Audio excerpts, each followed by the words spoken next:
Welcome to Swiss Money Academy. If you live in Switzerland and want to start investing, ETFs are one of the easiest and most popular ways to grow your money. In this video, we will look at the best ETFs available for investors in Switzerland in 2026 and how beginners can start investing step by step.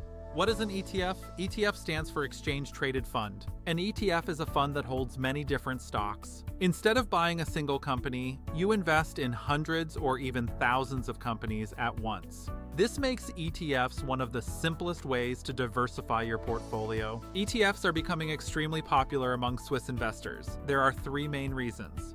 First, ETFs have very low fees compared to traditional funds. Second, they offer instant diversification across many companies and countries. Third, ETFs are very easy to buy through online brokers and Swiss banks. One of the most popular ETFs worldwide is the Vanguard FTSE All-World ETF, which tracks thousands of companies globally. Another popular option is the iShares Core MSCI World ETF, which focuses on developed markets. For investors who want exposure to the Swiss market, the iShares SMI ETF is also a common choice. These ETFs are widely used because they provide diversification and long-term growth potential.